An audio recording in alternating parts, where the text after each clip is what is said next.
Welcome to Siddhashree G K channel. So ಇವತ್ತಿನ ದಿನ ನಾವು ಇಂಗ್ಲೀಷ್ ಬೋಧನಾಶಾಸ್ತ್ರದ ಮೇಲೆ ಕೇಳಿರುವ ಪ್ರಶ್ನೆಗಳ ಕುರಿತು ಚರ್ಚೆ ಮಾಡೋಣ.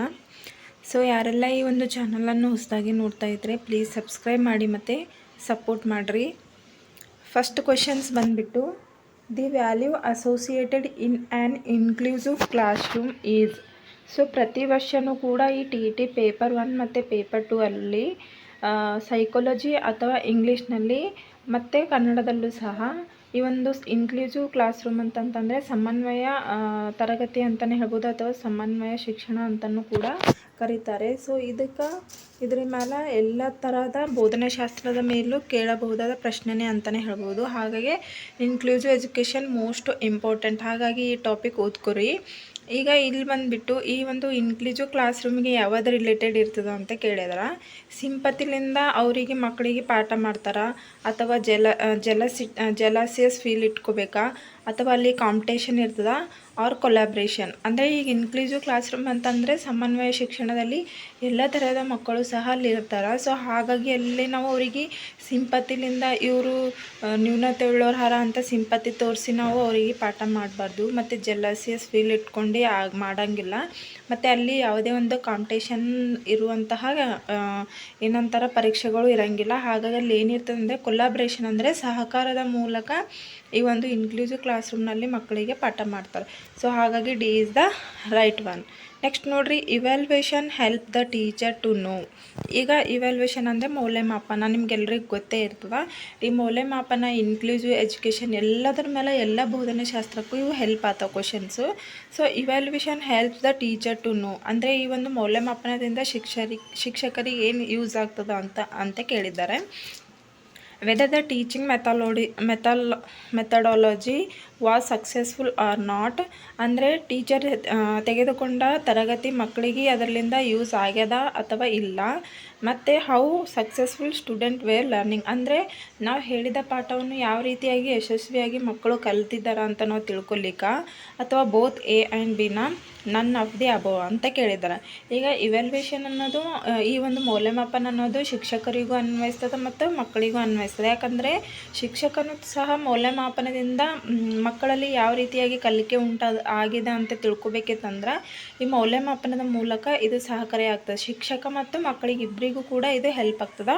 ಹಾಗಾಗಿ C is the right one, A and B.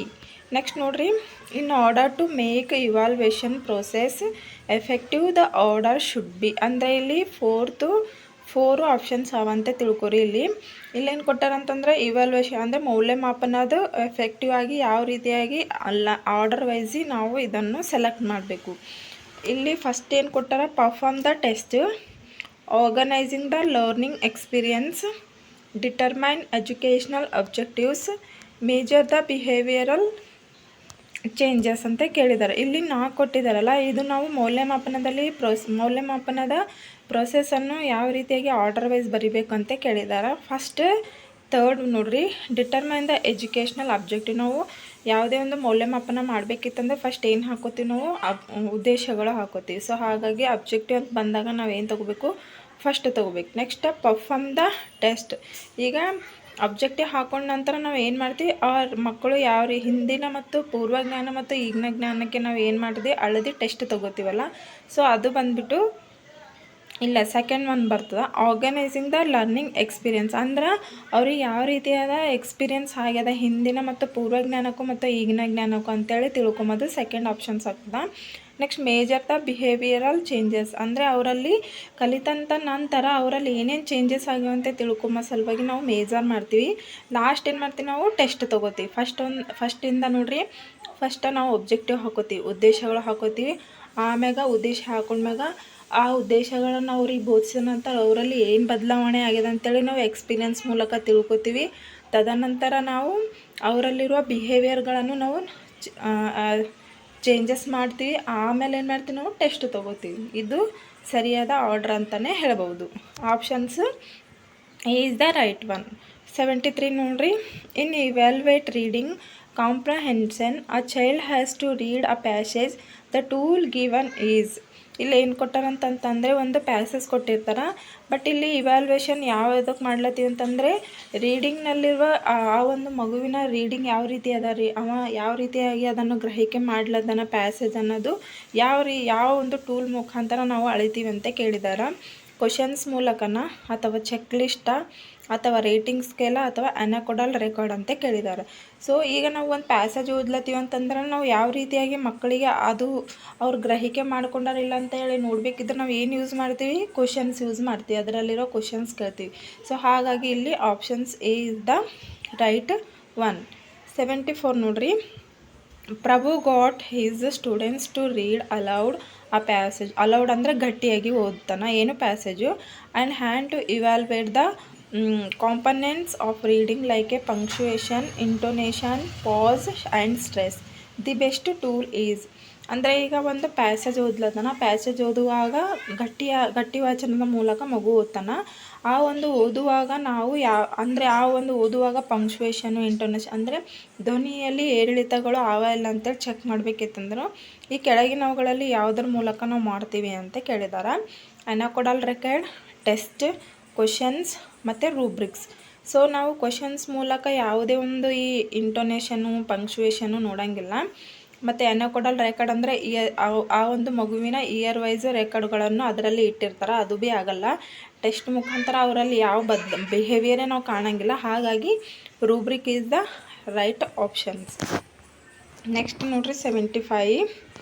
Testing refers to.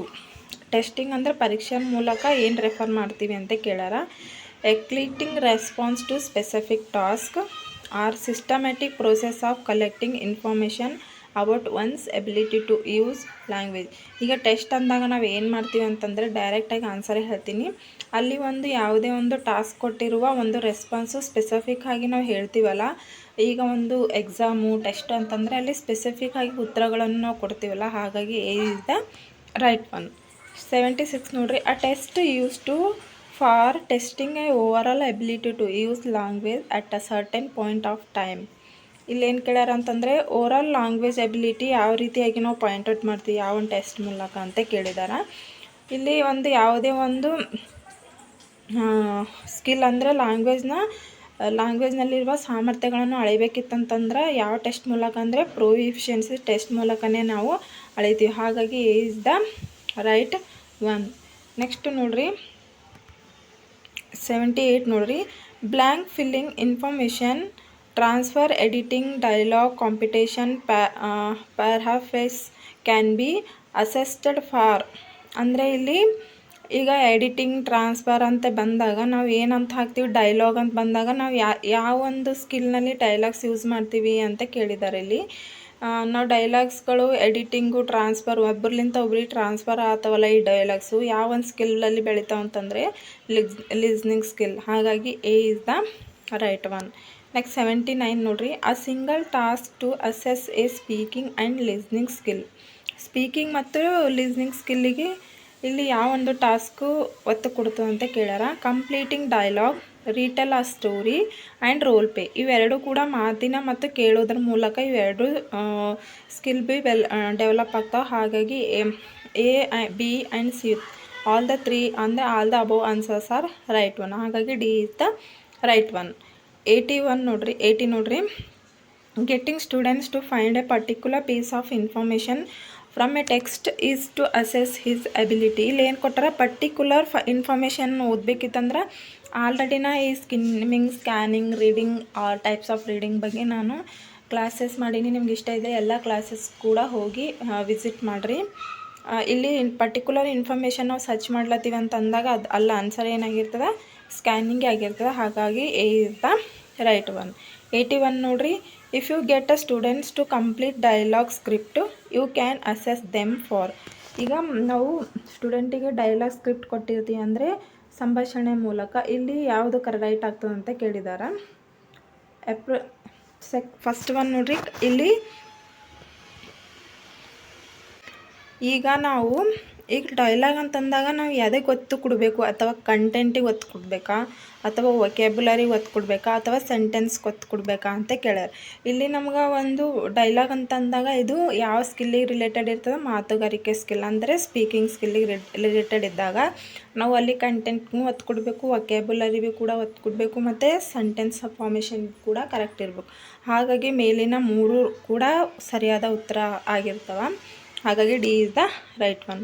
So ಇಲ್ಲಿವರೆಗೂ ಈ ಒಂದು 10 ಪ್ರಶ್ನೆಗಳು ನಿಮ್ಗೆ ಇಷ್ಟವಾದಲ್ಲಿ ಈ ಒಂದು ಚಾನಲನ್ನು ಪ್ಲೀಸ್ ಸಬ್ಸ್ಕ್ರೈಬ್ ಮಾಡಿ ಮತ್ತು ಸಪೋರ್ಟ್ ಮಾಡಿ. Thank you.